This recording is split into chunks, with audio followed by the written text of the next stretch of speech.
Well, welcome back to Lead Stronger Longer. This is the podcast for the leader who is done performing well at a personal cost. I'm your host, Stefana Ottinger, and I am a keynote speaker. I'm the creator of Yogi Lachi, and I'm also the author of Stay Sane, latest book. And today's guest found my book, bought it. He reviewed it on Amazon, 5 stars. Thank you. Welcome. And then he wrote a parable about it, which I thought was amazing. He was connecting my Stay Sane method with Gnostic philosophy. He connected it with Alan Watts and the ancient practice of asking, who is aware? So that is definitely not a typical reader's response. For me, that was a thinker responding, and it led me down a whole new rabbit hole. And I am excited to share this conversation with you folks. Dennis is the writer at Red Pill of Truth on Substack. His lens is through what he calls Sophia Christos. This is the marriage of wisdom and the sacred. So what he saw in my book, Stay Sane, surprised even me. He took what I was writing with regards to the SANE being an acronym, signal, anchor, neutralize, and then execute, that map. And he directly connected it to an ancient centering practice that mystics and philosophers have been quietly teaching for centuries. Once I understood that and I read his post on it, I couldn't unsee what he had shared. And especially when he brought in the piece with Alan Watts. And Alan Watts is somebody that I have really admired and studied work on. So it was not lost on me, not only his review, but, and I shouldn't say his because you're right here with me. I'll just say you. Thank you for your review. It still touches me when I read that. It was incredibly meaningful. And I'm so grateful that you took the time to read my book and share your insight about it. There's multiple questions that I have, but what I want to do first, Dennis, welcome to Lead Stronger Longer. And I want to start with the parable you wrote about it. So if you could just tell our listeners how and what you saw with regards to in my book, what made you want to do that? Because most people do not respond to certainly a business book or any book by writing philosophy. So share with us, would you? Well, I've just been studying for some time now the ancient Gnostics. A lot of people haven't heard of them, right? I read a book by John Lamb Lash, Not in His Image. Talks about the early Gnostics. They were well known and well established in the early century, first century, second, third of the early Christian era. They were eventually outlawed and stamped down and hunted down and killed because of the things they were teaching, your independent connection with the divine, the real Heavenly Father, they called the monad, the source of all consciousness. And you independently connect with that source.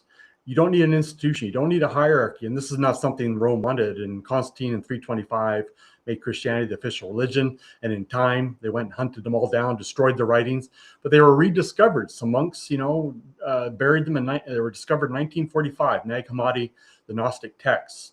Prior to that, all humans had were their enemies. The early church, the Orthodox Church that was forming, the Alexandria of Clement and various other people wrote various things against the Gnostics. That's how we know that they existed. And they were something about, I think it was Irenaeus wrote about on heresies, and they attacked the Gnostics because they can make you independent, and that's dangerous. You can't be free and independent. Like when an institution attacks that, So these were rediscovered. There was some sort of edict, and I think it was 367, the Bishop of Rome.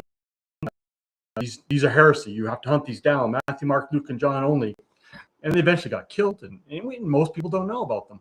But they're rediscovered. And John Lamb Lash, his book, he goes into this kind of history. If you want to read more about it, it's pretty dark and fascinating. And so they had a basic mythos of Sophia, the goddess from the Pleroma, which was like the Gnostic version of heaven, if you will. There's some analogies, right? And she was so passionately in love with the creation she was trying to bring forth. She left the pleroma, became the earth, came into what they call the kinema. This is our physical realm of energy, mass, energy, actually morphed into the earth. This is the myth. I mean, there's so many myths and things to try and understand, but I understand these things these days in a sort of a parable, metaphor way. That's, to me, connecting with awareness, which your book helped to sort of help me, bridge that gap. That it's the awareness that's beyond ideas and words and concepts. What's there when you take that all away? Ideas, words, concepts. Can you think without thinking? That's kind of a weird thing. It takes time. It takes, contemplation. What is there if you take away your thoughts? We think that's what we are. That's the AI. I call that the AI portion of our brain, the left side of the brain, the male aspect of logic. And I've interacted with AIs. I don't know if you have. They're fascinating little machines. They don't have emotion. They claim not to. I believe them. But emotion, that's the Sophia. That's the wisdom. That's the feminine divine, intuition, care aspect. Well, Mark Passio talks about too. I've learned some of that from his stuff too in my other website, What on Earth is Happening. WTF. What the fuck is happening on Earth? So, But I talk more about how it relates to your book. But yeah, go ahead, step in. Well, this concept, all of these teachings that I have delved in after kind of extricating myself from a very dogmatic belief. And it doesn't matter whether you label it a specific religion or a government belief, or it is a very fixed idea of whatever the belief is that locks you out of connecting with truth.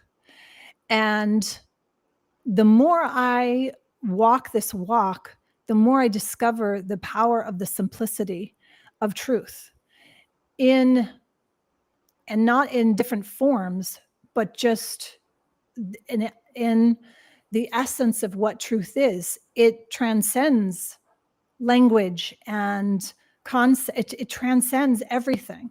Right. And it's something that it depends on where someone is, but I look at it, especially because where I'm coming from is mentoring leaders from a different perspective, because there's, especially women leaders, there's such a false paradigm of what we have to do, where I talk about with regards, I'm sure men do this as well, but I can only speak for women, where we give everything until we have nothing, because of having to do both the work that's our feminine work to do, and then we have bought into the masculine part. Now that's a whole other topic, because there's so many pieces to this principle of the feminine masculine, right? It's within us, but then there's this very hard driven energy that is current now, probably for the last few centuries of pushing through it. Family is, just destroy the family. There is no feminine energy of loving and care in the family. And to me, I think that part of my work in this time and in this age is that it is about restoring that feminine aspect and balance of what that means. And for me, a leader is really a guide, someone who is mentoring and being in a place and immerses into something with a vision. And maybe there is chaos, but they come out of that chaos and they are able to then tell a story, write a book, guide someone. They're the ones that are guiding, and they do get scratched up and they do get damaged sometimes. And I have seen this energy of the Sophia Christos differently now, because at first when we name something, it becomes almost literal. It takes on a persona. Yeah. And I think that that's a big mistake, for sure, for myself. I wish I could go back and tell my younger self this, to stop making things be personas, like the God energy. We're making them be personages. And then they get, as a result of that, they get fixed and stopped and stuck in where you can't actually transmute the power that's coming naturally, that we all have, if we can recognize that connection to Sophia Christos, that power of Christ. And so that's something that's really important to me. But when you brought up the Alan Watts piece, where Alan was, it's like, we can talk about this and we can know this, but then it's hard to do sometimes, right? And I remember, because it was in this room where I was standing at the stove and I was so small in my energy field, and I could hear my son saying, "Mom, you're choosing this." And there was a delay, but it was, and that moment I was observing what was happening, and that shifted. And I thought, when you mentioned Alan and what he had gone through, that was interesting to me. I don't know his experience or what you had brought in, but that was really interesting to me. And I wanted you to kind of pull all that together and share more insights on that. Yeah, I don't know too much about Watts, other than he was sort of like the Eastern way of thinking, and he was Western, so he's able to like bring it to the Western world in a way that kind of made sense. And of course, he had his issues and problems. He could talk wonderfully, say such wonderful things, and yet he admitted he had problems, relationship problems. He drank too much, alcoholic, it killed him. I think he had health problems from that, maybe died from that even. Well, I'm sure it exacerbated it for sure. But that's the thing. You can get into that mode. I feel that way. Not all the time, but I get into that mode where I really feel connected with the Sophia Christos, with the goddess, with intuition, Carrie. You're getting that intuition hit. And it just seems that all the time. Watts couldn't do it either. No human can. And that's the struggle. Sophia, that's the divine feminine, what they call the right side of the brain, right? Christos, brain aspect. And merge them, right? That's what the Gnostics call the syzygy, the internal marriage. Yeah. So this to me is the key. This is the journey to know and to do. If I would look at it, a lot of Mark Passio's work is aligning. And when he talks about the shadow work of aligning what the care, the heart, I guess that would be the Sophia Christos. Yeah, right side, yeah. Brain.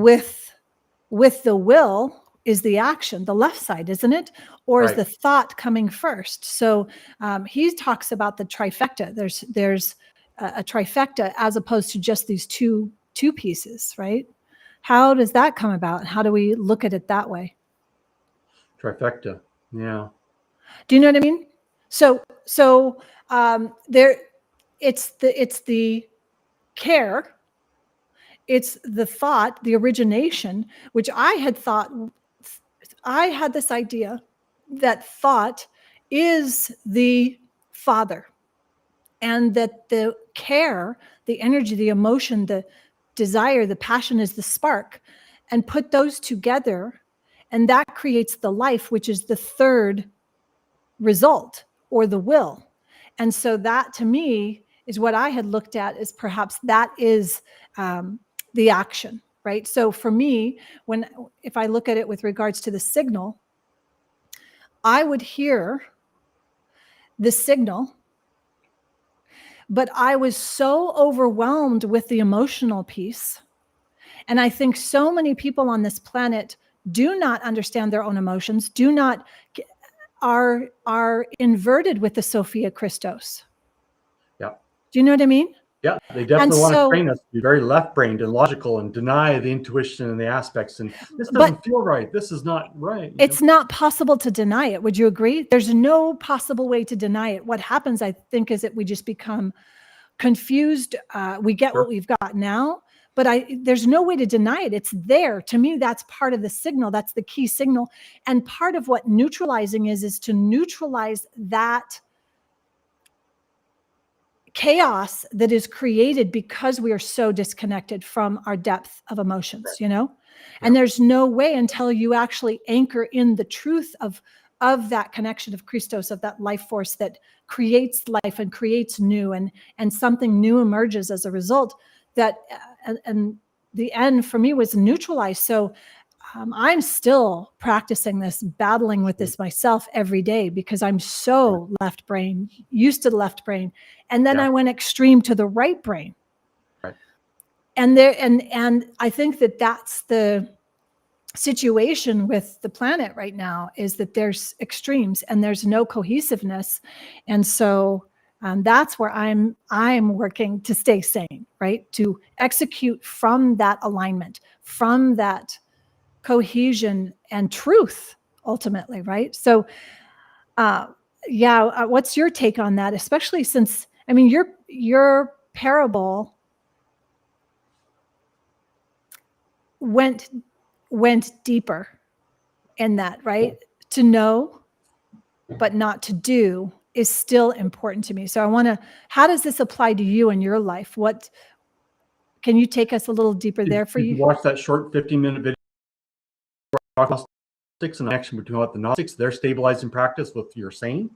Yeah. Yeah. And you know, I also practiced yoga for years and meditation and these understandings. And then you shared with me what was how do you say those levels? The ploromas, Pleroma? the Pleroma is ploromas. the Gnostic sort of heaven. Okay. So I'm still trying to get my mind around that. Those are new words. And that's left brain stuff. Exactly. Ideas, concepts. But my mind fights really hard to understand it, because I feel like if I understand it, I'm safe. That's an old, deep training from when I was in Scientology, that you have to know this, even though it doesn't resonate. You still have to know this data or you're bad, right? That's the question I like to ask myself is, what if God, the monad, God is everywhere and can communicate to you? Do you need a specific book, whether it be Scientology, what they teach, the Bible, or even the Bhagavad Gita, whatever? If you're up in some isolated mountain somewhere, God reach you. Can God talk to you? Of course. Right. And so whatever was available to you, or anybody in this world, needs to be available to you just naturally, by natural law, by that communication of Sophia Christos, Spirit of God.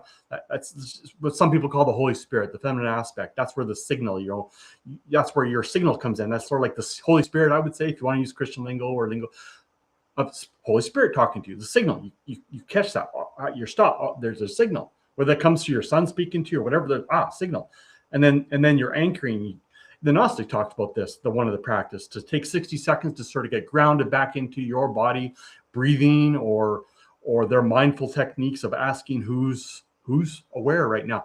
Just some time to like center, get anchored, like you say, right? And then the neutralizing aspect, right? That's getting rid of the distortion. And you're part of the divine spark. The monad is within you. Everything that's outside of that is the distortion. And that would be what your physical senses detect. Anything negative thoughts would be part of the distortion. Negative stuff you see going on in this world. And if you want to go into quantum physics, it's all ultimately all an illusion. Everything your five senses detect. That's why I write parables. It's symbolic. There's parable, there's metaphor way of understanding it. Allegories, symbiology, archetypes. You have to, it's difficult, and people like think, oh, you're just making stuff up. But if you're signaled, if you're connected to Holy Spirit, then you can start interpreting everything in your thoughts, whatever's negative. Negative. You're not the negative thoughts that go through your mind, right? You're not the negative thought patterns that repeat in loops inside your mind. You can speak as a monad if you know and recognize the divine spark is within you. Holy Spirit, Sophia, is within you. You can speak as a monad and speak confidently and declare. And what you declare changes your reality slowly over time, right? That's what some of the Gnostics kind of tried to teach, right? So neutralize and then execute. I like to execute. Then you take action when you feel that groundedness. You get the signal, your groundedness, and you neutralize the distortions, everything out there and within you. That the kingdom of God is within you and without you, the Gnostic said. Whereas the Bible just has Christ saying the kingdom of God is within you. The Gnostics add stuff. I really suggest people, if you're interested in understanding your own psychology, what was going on in early Christianity, and how it's impacted the world for 2,000 years, study the Gnostics. A lot of people haven't even heard of them.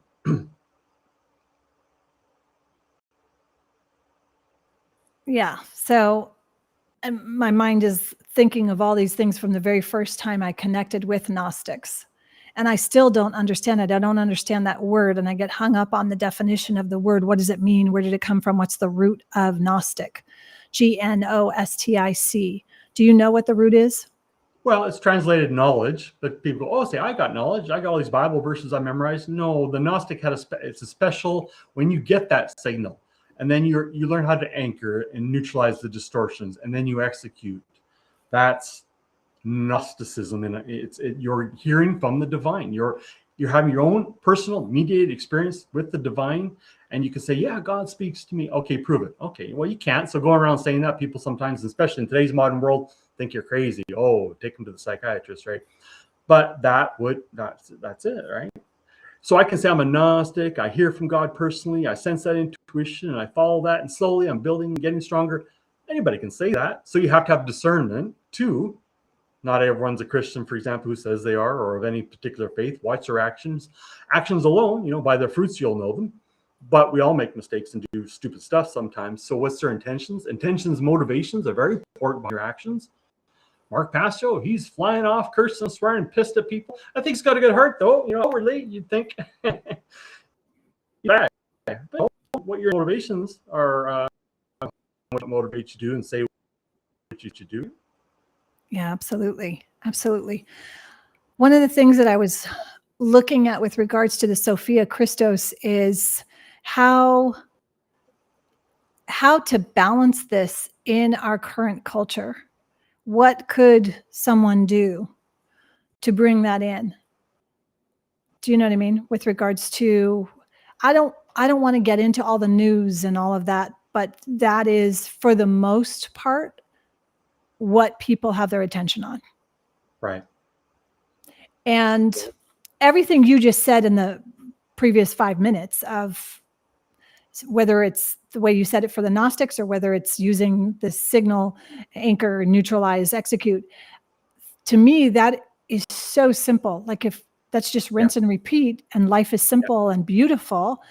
I'm not saying it's not easy, because we're dealing with things, but that is ultimately the practice. And yet then you go in or out into a situation, or out into the world, or out into a relationship, and you are introduced to someone else's miasmas, someone else's, and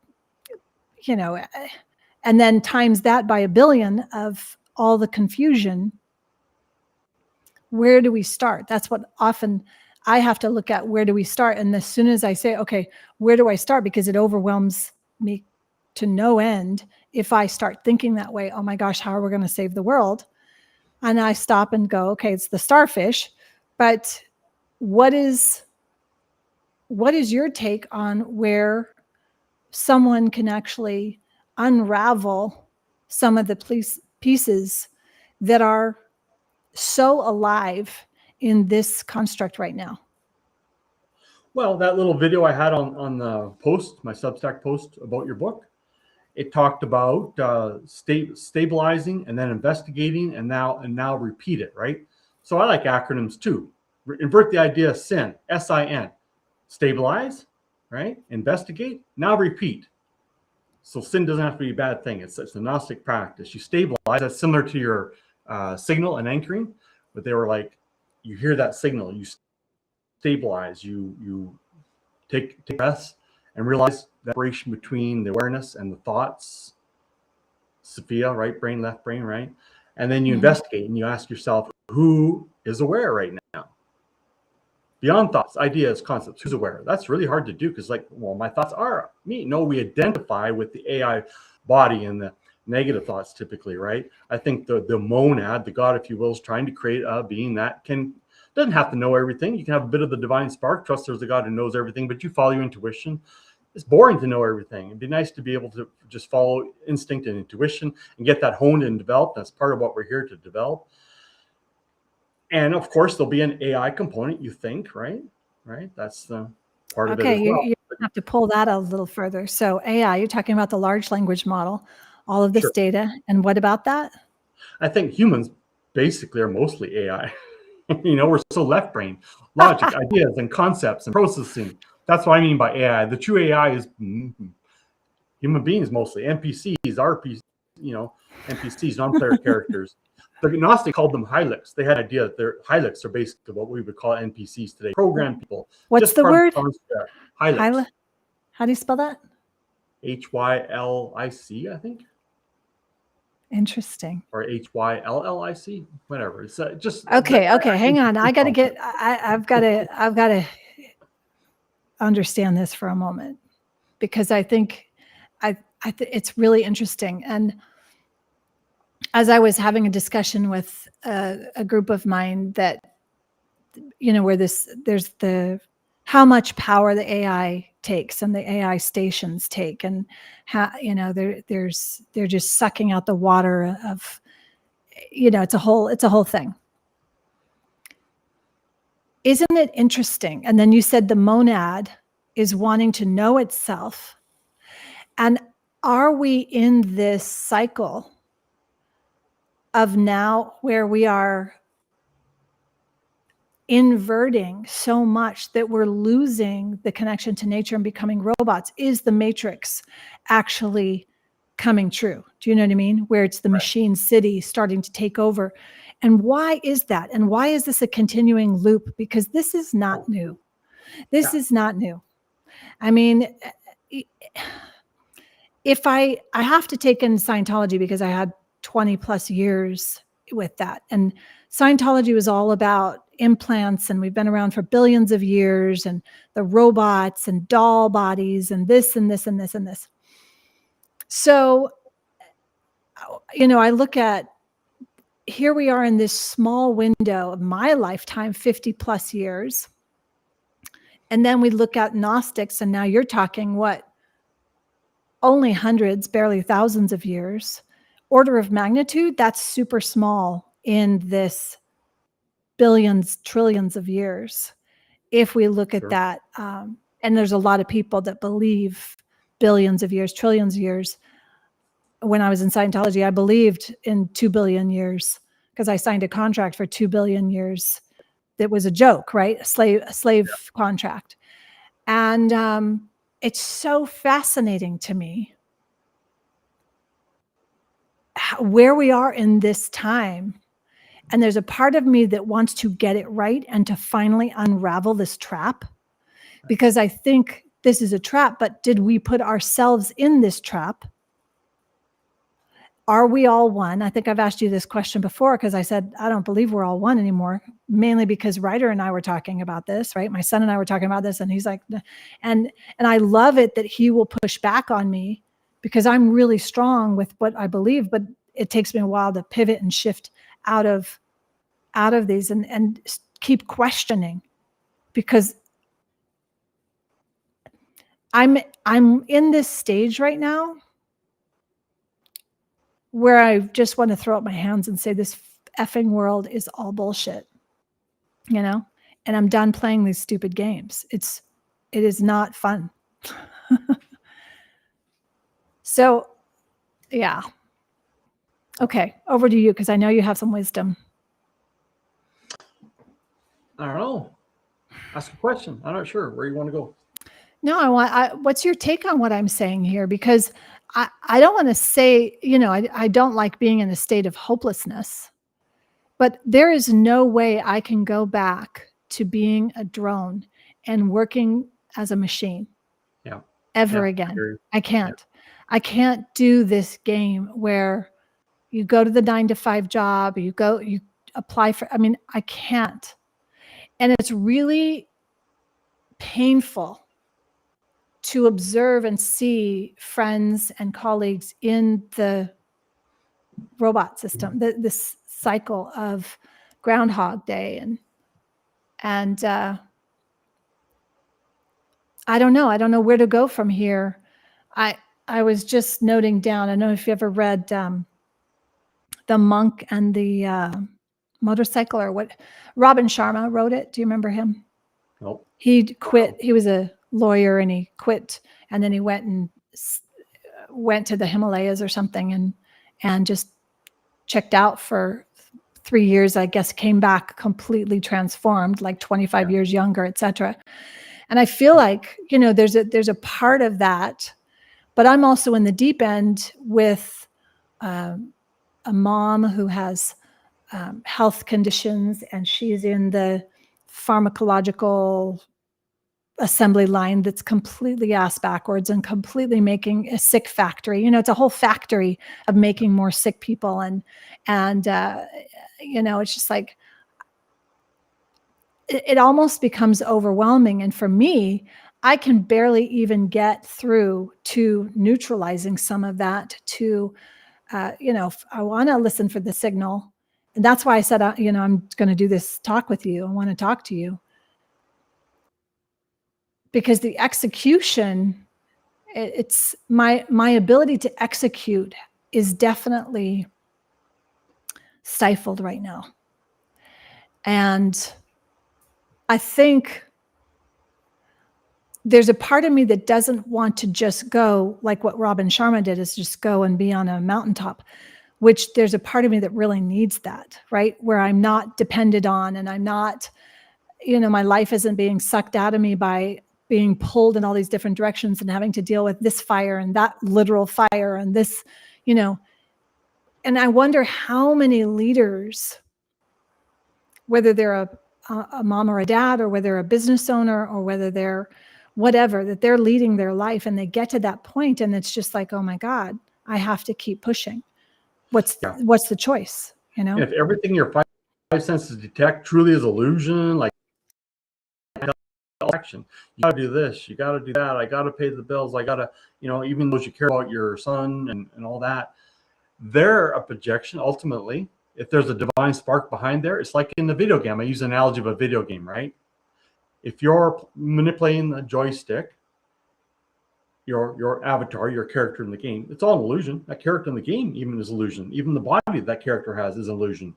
Morpheus told Neo, your body, what Neo perceived to be his body, was just residual self-image, the mental projection of your digital self, right?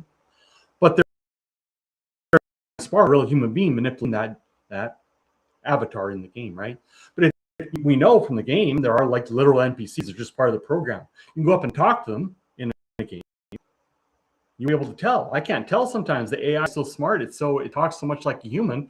It's like it's passed the Turing test. They'll fool you in the game, right? But there are some avatars that have a legitimate human on the other side of the world manipulating that joystick to discern that too.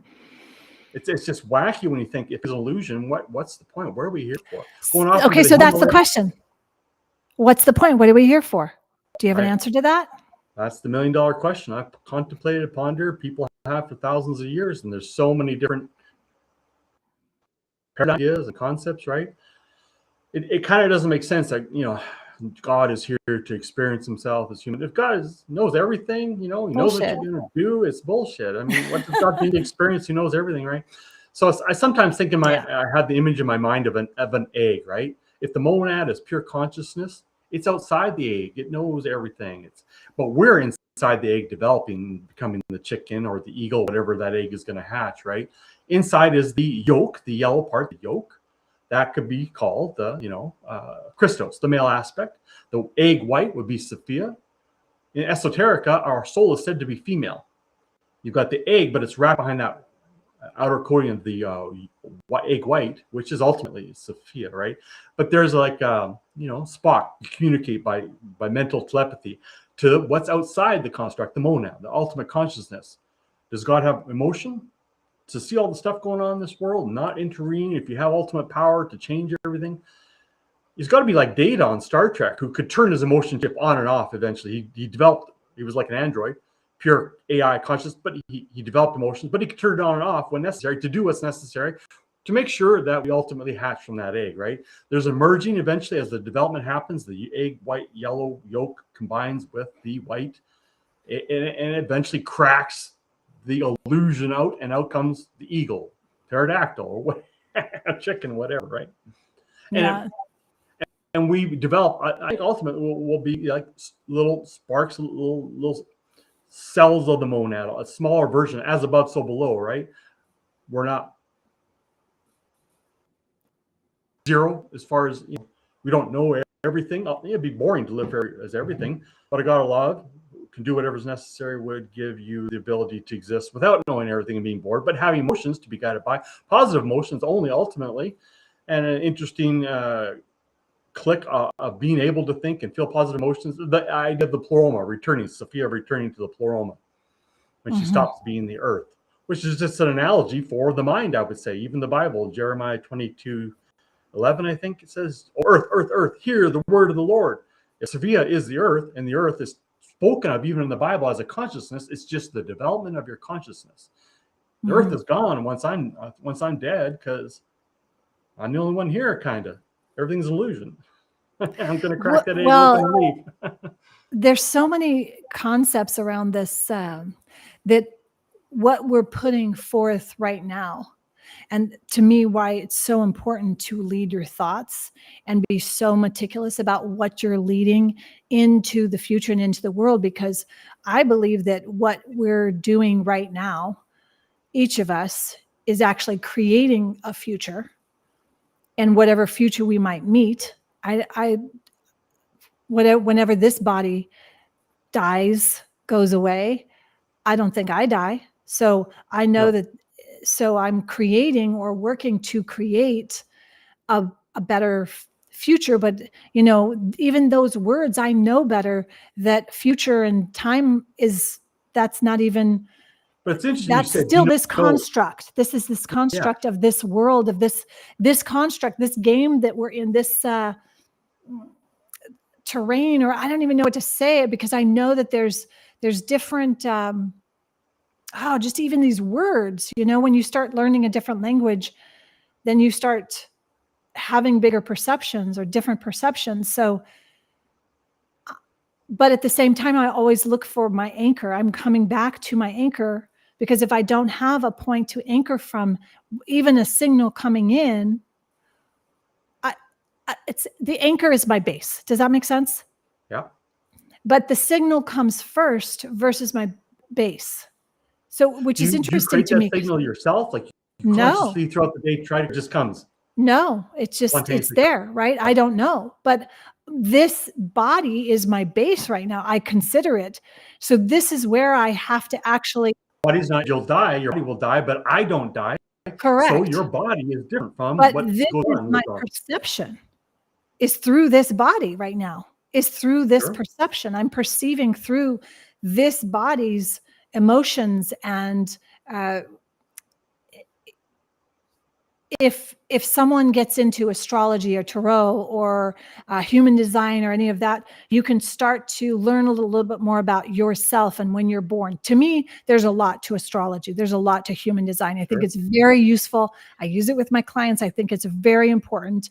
It's not being woo-woo too much. I think it's more, you want to know yourself, so it's tools so that you can see. So for me, I look at and use the understanding of this time and this space of this that I have called Stefana, right? And the name that I call myself right now as part of my anchor. Otherwise, and those signals are coming through this perception of a mom, of what I'm intending to do. Otherwise, I think, you know, because if a signal comes to, let's say, I don't know, Putin, Trump, any of these others, right? What's that signal coming? It's going to come through their perceptions, their construct. Even if it's pure Sophia, it's still, does that make sense? Yeah. Because it does not necessarily make sense to me. I'm trying to figure this out. I am literally trying to figure out. There's levels and layers that I have gotten better at. And I get and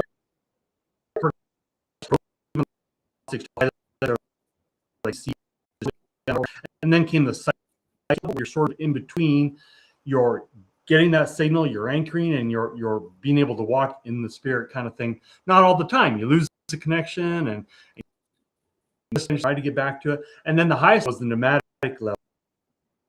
Pneumatics. So that's what the Gnostic said, is when you're sort of in that mode all the time. You don't struggle anymore to, as an actress, you've told me once, that living truthfully in imaginary circumstances. And the pneumatic walks around all the time, living truthfully in the imaginary circumstances of this illusion world. And they know that, and they're not afraid to die because they know where they're going. They know what lives on. Not the body, something else. Yes. And with what you just said there and this discussion, what is your take on things like MK Ultra, where there is mind control being pushed out there. And we know that the signal, so let's go with the signal. To me, I work really hard to check whether that signal is a pure signal or it's from something that is nefarious, because I do believe that there's negative thoughts, negative stuff. negative thoughts, negative things that They are call them the archons, repeating negative shit in your mind. That's not you. That's what dies. Even that thought ability and that way of thinking is part so of would what you dies say in the body. that's not just a distraction, that's still at that signal level? And that's that's something that I think is important, especially for leaders or someone who's making an impact or someone who is leading a family or leading a community.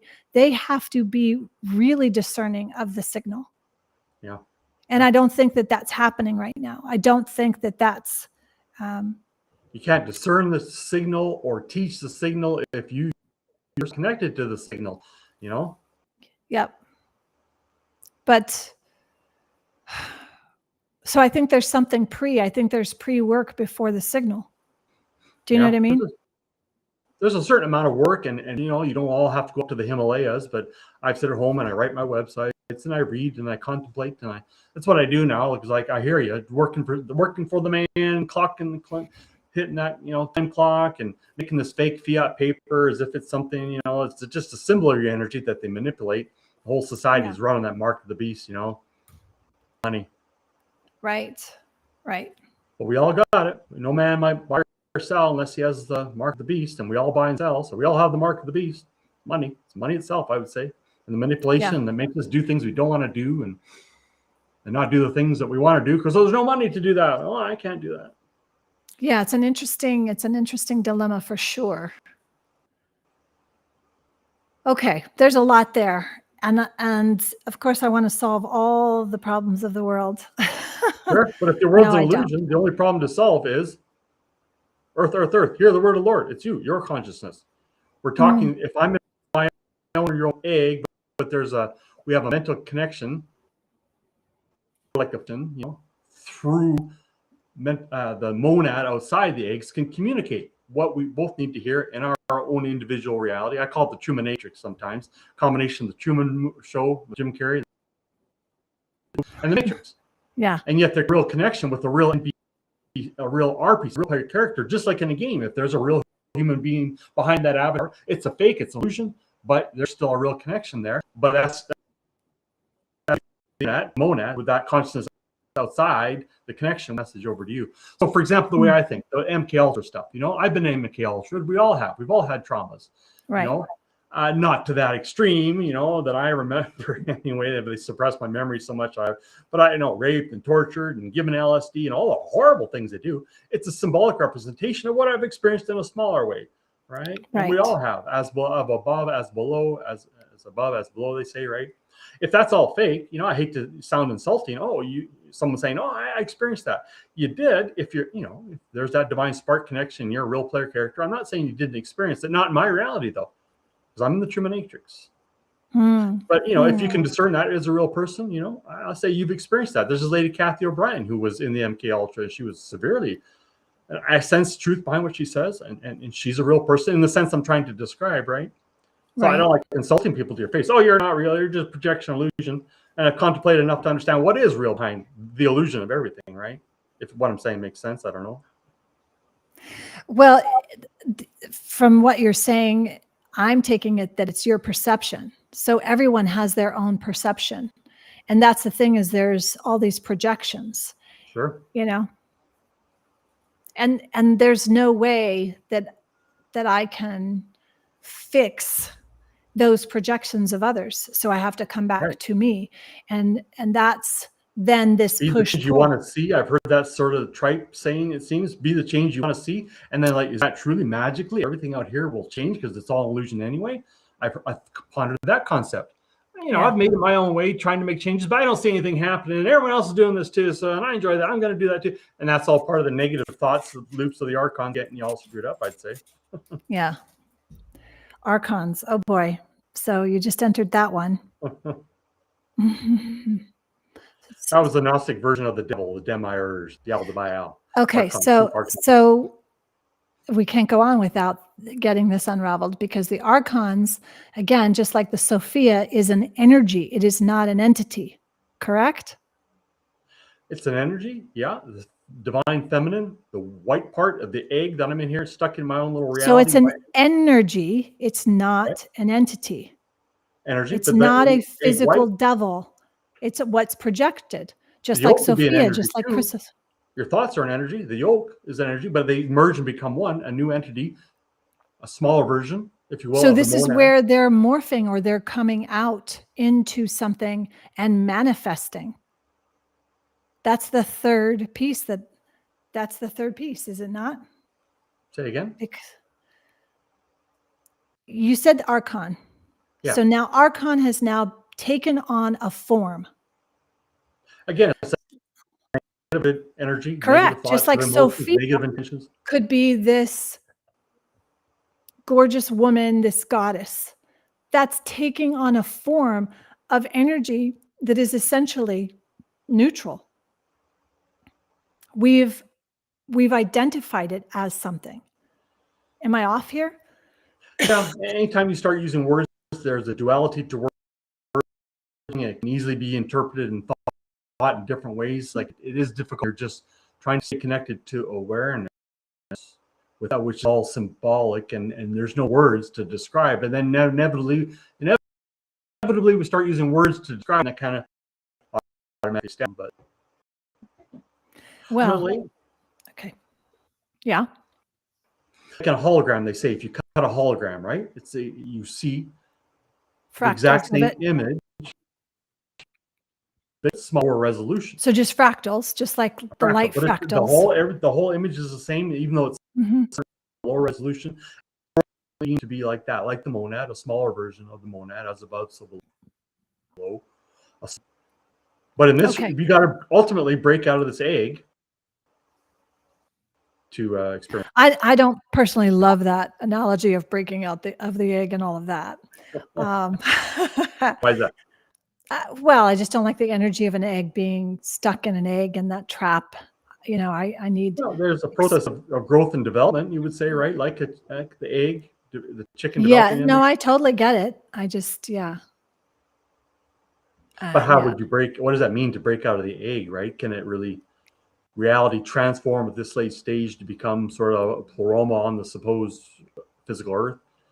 There's never been, as far as we know from history, an ideal utopian society, a golden age that we know of, right? I have no idea, but I know that there's been times in my life, and I want more of them, where I'm creating my own golden age, my own utopia. Sure. And it comes from me being fully present. And there's an existence that you can't always be fully present, because you have to think of the future, or you have to think of, handling the past, and and even just having thoughts. The moment you have a thought, you're not in the present moment anymore.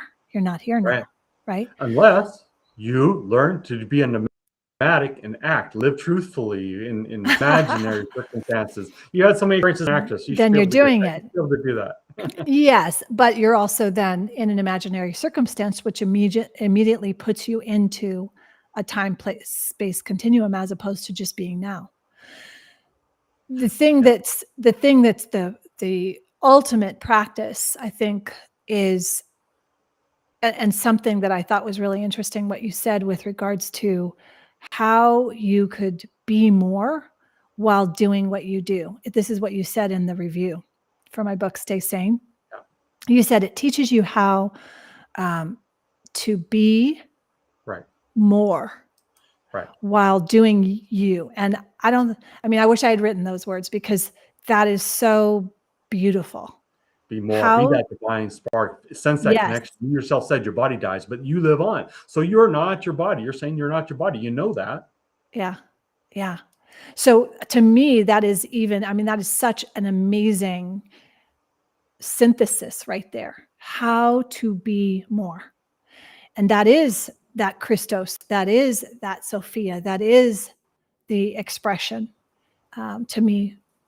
and then in doing what you're doing. To me, that's the embodiment of it all, right there, leading from that place. So that's I got to ask this question because I've never been an actor, right? So when you're an actress, have you lost yourself so much in the role that even just for a few seconds or moments, it's like you were that character and you forgot the stagehand and your signals are trying to. Of course. In fact, I would finish a play and not remember it all. Not even, I'd come out as like, what just happened? There was no time. It was gone. It was like, was I even there? Was I even part of it? It's almost like a blackout. It was a blackout, or I thought because I was separate. There's certain things. It's like when you go to sleep. I don't know what you experience when you go to sleep, but there's a lot happening when you're sleeping. Yeah. A lot. There's many dimensions. And sometimes for acting, that is what happened, is it would just, I wasn't embodying, it was just a different essence. And there is a misidentity for myself. Yeah. What percentage of the time were you able to stay in that mode? Giving me my hand signals here and I got to come off stage, you're sort of time in it, like you're just living truthfully in those imagined circumstances versus acting in those. Yeah, it would always depend, because if there was a heavy duty script with a lot of lines, a lot of words, and I didn't have them down cold, which, that's the fail of an actor. If you don't know your words and they just become you. And so they're just living off of your emotions, and the words are the boat on the river. And it would depend, the most fulfilling time is when you're just lose yourself in it. Completely. And I don't like lose yourself in it, but let go, not losing, but letting go. And the flow. Just fully letting go. There's the Hylix, the Gnostics. Then there's the psychic. That's when you're just sort of acting. And then there's the pneumatic, where you're living in those imaginary circumstances. You're living truthfully in those imaginary circumstances. That's the analogy, I would say, to get to that pneumatic level. I think it's really important, but I don't know how to do that yet, because I'm still in the roles and duties that I'm playing. You're in the psychic middle road. I'd say I am too. Yeah. There's so many roles that I have to go into and embody, and I don't know. I'm hoping that I can have some kind of an impact on those I'm here to impact. I'm still in old roles, right. And those roles still take me to old NPCs and distractions. And then I get caught up in that, hence stay sane, because I had to unravel from that. And I guess that's part of my journey. I mean, I think that's, again, one of the things that I learned from human design, and learning more about myself and learning more about others. There is a design, and it is in the stars. I'm not dogmatic about it, but wow, it's pretty interesting. It's really I wish interesting. I knew more about astrology and the stars. Like I used to be so skeptical, all that's just woo woo, they're making crap up. But now I'm more open-minded, having investigated many paradigms, and it's like there's something to that, but I don't know how to really interpret that stuff. Can you? Yeah, to me, it's not so much interpretation as it is an understanding. Like, you have more of an understanding of the Gnostics and Sophia Christos, so you're able to articulate in a way that has more ways that allow for someone to understand that. For me, if we were to look at, it just comes down to know thyself, right? So I think the majority of the NPCs, even RPCs, don't fully know themselves. There are a few. Even when I look at, like, so for example, Dr. Jack Kruse, I'm really into him right now because he's kind of a rogue doctor, and he's saying a lot of things that are helping me to make sense of some things that I've experienced in the past, and trying to make sense of certain very, very high level neurologists and pulmonologists and all of this, because I'm having to deal day to day with this medical world.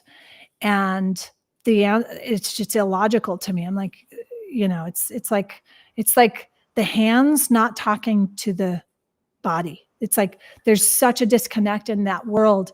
And a friend of mine sent me a video that Jack Kruse had done and talked about in certain concepts. And I highly recommend, if anybody's interested in learning more, Dr. Jack Kruse, K-R-U, is it a Z-E? K-R-A. I think it is. I don't But know. he's done a TED Talk. He was a neurosurgeon in Nashville. And he's got a TED Talk. Once you go there, just then start seeing what's interesting to you. You just you look at how this world needs to be unraveled, and then what's my duty in it. I go back to that duty as well, because I feel like, okay, I am here for this time and in this space. Why? There is a reason. I believe there's a reason. And using the tools of human design and astrology help to fill in the blanks. So you sort of sense that signal, you'd say, of the Sophia or intuition and wisdom talking to you through astrology, and you can make analogies like I make with the Gnostics. That how it works for you? No, human design and astrology was not signal. It's more of execution. Okay. It's more of a tool to neutralize more than anything. Because the signal is the signal. And once it's clean and clear and you fully hear it, oh my gosh, that's the bliss. That's the moment of bliss. But the hero's journey cannot exist in bliss. Otherwise, there's no journey. There's no hero's journey, right? So to follow that signal, follow the bliss, if you want to call Joseph Campbell's, and we can go the hero's journey, right? That signal it transcends all this. Then to anchor in that, totally separate than neutralizing. I need more tools to neutralize. That's why I dive into this, have conversations with you, learn Mark Passio's podcast, What on Earth is Happening, and study more to understand, study into now Jack Kruse to study more, because I'm trying to neutralize all this false data that I have had for the past 50 years. And all the false data that is around us. Yeah. And then being able to discern and differentiate between this sick output that, even now with all these new agers and all the, even with Mark, you can't take it all in, and you have to be able to discern. You have to be able to differentiate. You have to be able to think things through. And if you're not connected to your signal and you're not able to anchor in truth, again, that's totally separate. I'm not saying signal comes from Christos or Sophia. I think it transcends that. I think it's somewhere else, because to me, this outside maybe, of the construct. If you want to call it monad, it is. It's the wholeness. It's the truth. Anyway, that's what I'm working with and dealing with, and working to be more stable within that. And it is a moment to moment daily practice. Like I just had a road trip. And one of the things that I said to Ryder, he actually said to me, he said, "Mom, you just need to be present and stop doing all these actions." And I didn't turn the radio on. I got in the car and I was so present. I felt the texture of the neutralizing the steering story. wheel. Yeah, that's all I was doing. Moment. But it was work. Yeah. It was hard work, right? Yeah. Hard work. And I went through every emotion, but it was similar to that. And I'll let you go after this. It was similar to the acting, where everything just disappeared, where there was no time. But there was 31 hours from the day I left till the day I pulled in to my destination. 31 hours. And 4 of those hours, my body was sleeping. The rest, I was fully present in every moment, or practicing and feeling every emotion that came up. And that's what's interesting, is every emotion came up in the gamut, right? And I really worked hard to shift out of the thinking brain, the left brain, and to Yeah. just let the feelings come up, because the thoughts going off in that's, to me, the distractions. That's where the distractions are, in the thoughts. Yeah. The consciousness with or without motion, well, then yeah, when the thoughts, right, emotions then stimulate more thoughts and lose the negative, right? Learn how to handle that and merge the two. Are we here to learn, though? Are we here to learn? I don't know. I think that can as a small revolution. I think that's an old idea. I think that's an old idea. And Our ultimate existence and mentality for what lives on forever. The Gnostics said our body, they're like you take from away, right, and you put on a different one, right? You know, now Stark, the Iron Man, with AI mechanical suit. yeah. Your right suit that was like a passionate, emotional, organic thing stuck to his body and tried to take over.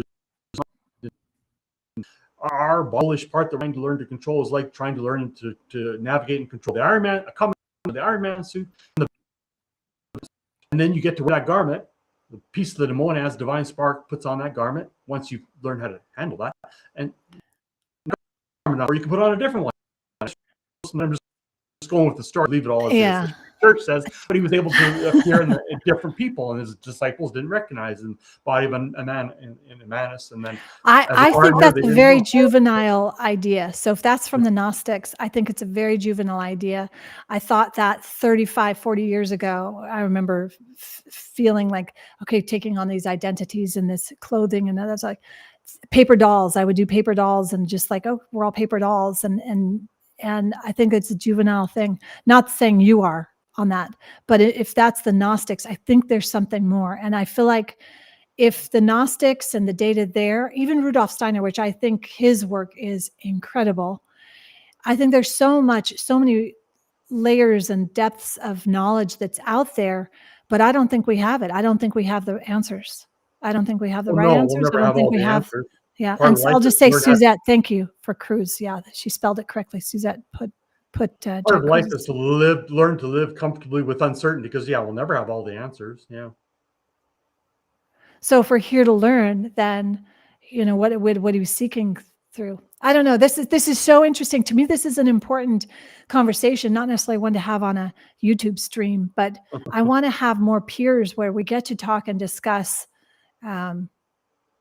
these conversations and learn and understand more. I'm curious, Suzette, what's your take on this, and any questions before we wrap up? Do you have any questions, or Dennis, do you want to say anything that I failed to ask? I think the Gnostics were mainly saying your body's like a garment that you're forced to wear your whole life, and then you cast it down. It's not really you. That's the analogy. I'm just adding to it, but Yeah. so So to me, I say it is you, and take responsibility for it. Take responsibility for your body, for your thoughts, for your actions, for your emotions. Take responsibility for them. Don't say, oh, it's just, something of you lives on. You dies. It does. but it's mine. It is No, mine right now. Maybe you own it, like Yes. you Well, did that I'm too. embodying it. I'm embodying You're it. It embodying is it. my essence. I am animating it. I am my life force in this, right? But it was separate consciousness. It was thoughts. It was logic. It was total separate. It had no emotion. So if we go Inside. there, then are we looking at, okay, there's separate thoughts and emotions, and then we're plugged into the matrix and we don't even know our own thoughts. I don't know. That's what to unravel. And especially now, because I do a lot of work, because I came from holistic health and the physical and the corrective exercise in the physical body. There is so much, like, for example, the fascia, the entire tissue of the physical body has more emotional recordings in it, 7 times more, in fact, than our own emotional frequencies of the heart. That's why the MK Ultra everybody get a lot of negative. It makes you more compliant, more fearful, more controllable, and make you more NPC, right? And depths of this and layers. And so as we start to understand, this is why when I go and speak, I'm I'm having people physically get up and do neurological drills and change their patterns of their mind, because even with our phones scrolling down this way, this does even just doing that right now, this is going to make someone, it's like, you've got to switch it. You've got to do neurological drills. So there's so many things that are important and that we have to understand. I don't want to say so many things that you can't understand. No, there are the important things, and you need to know what the important things are. And then you need to operate from those and lead from those places, and then guide and share in your community or in your world or whatever you're doing. And then the rest we delete and let go, because they are distractions. The discernment of what's the distraction and what's not is the key, right? That's why I feel like, Dennis, I'll be honest with you, some of those, your body of work is so vast. And then you share so much more. Like if you just read one article or one post of yours, there's 50 other chains that you can go off to. And it's overwhelming. So that's where I have to be very discerning, especially because I can't go down rabbit holes anymore, right? So that's where it's like, I would love to just be able, let's clear all this out and just only give me the important ones. But only you, for yourself, will have to know what the important ones are. And that to me is the first signal. You've got to have the signal to know what the importance pieces are so that you can anchor in those. Otherwise, now it's a distraction again. And that's this loop. And you're either downward spiraling or you're upward.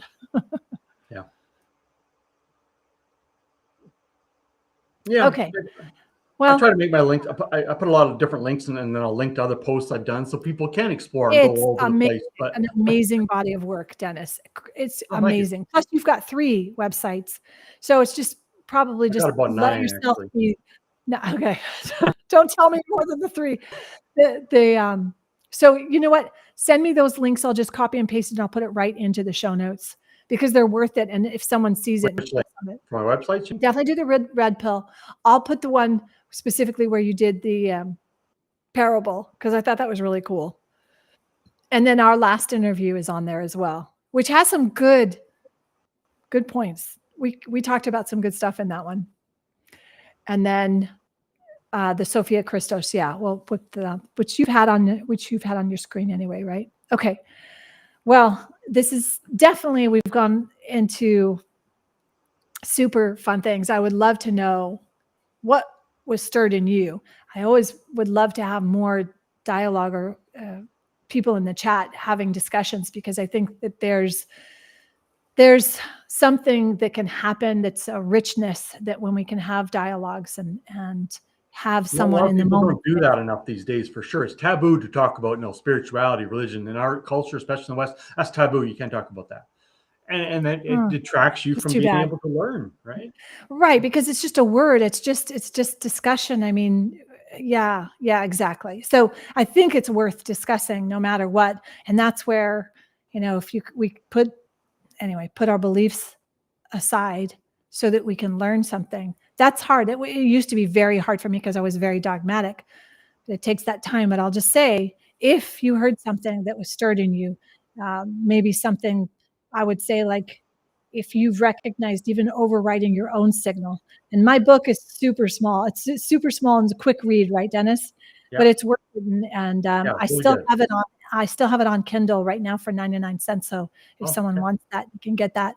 I'm going to switch that over next week so that it's at the regular price. But if you can find that on Amazon, and then you can find Dennis at redpilloftruth.com, right? And then on your Substack. Well, I'll make sure the show notes have your links. Does it show my Sophia Christos blog? Sophia Christos.blog and my name there.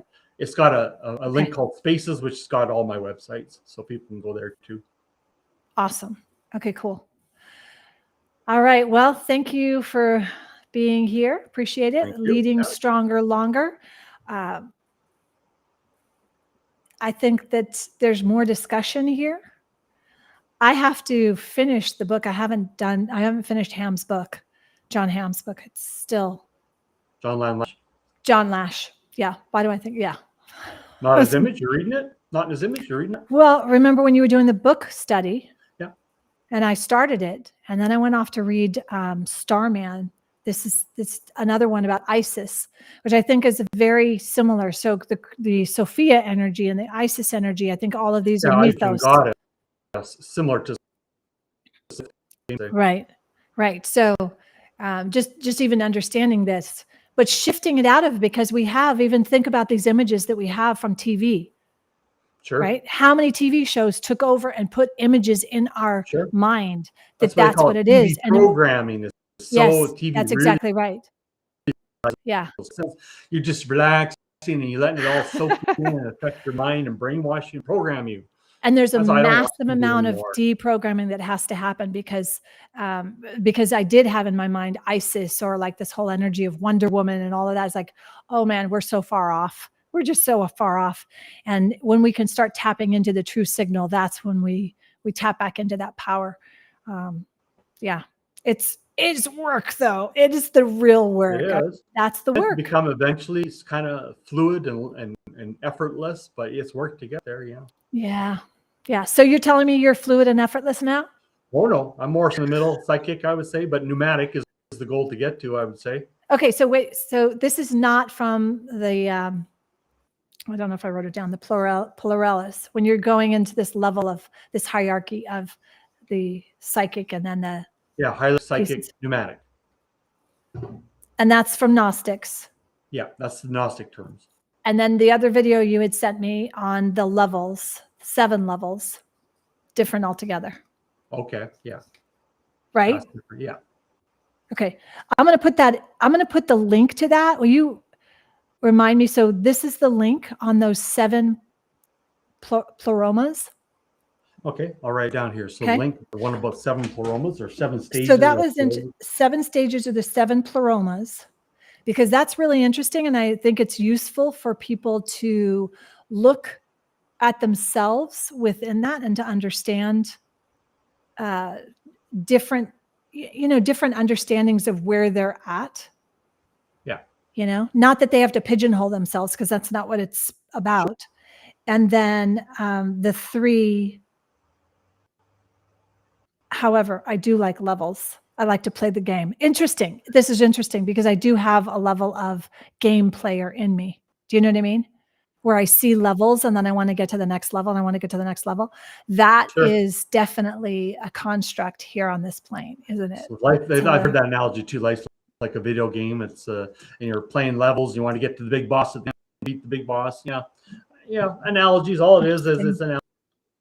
It's never 100% true, but can help. No, right, exactly. But it's interesting to see that energy come up in me, and to see what comes up, and then just see, is that real? Is that not? Yeah. Oh gosh, so much. Okay. Thanks again, Dennis. It's fabulous. Very nice to connect again. Yeah, we should meet again sometime. Good, we will. And I'll get these notes, because there's just such a body of work that you have. And I'll talk to you soon. Stay with me. I'm just going to disconnect us from the stream.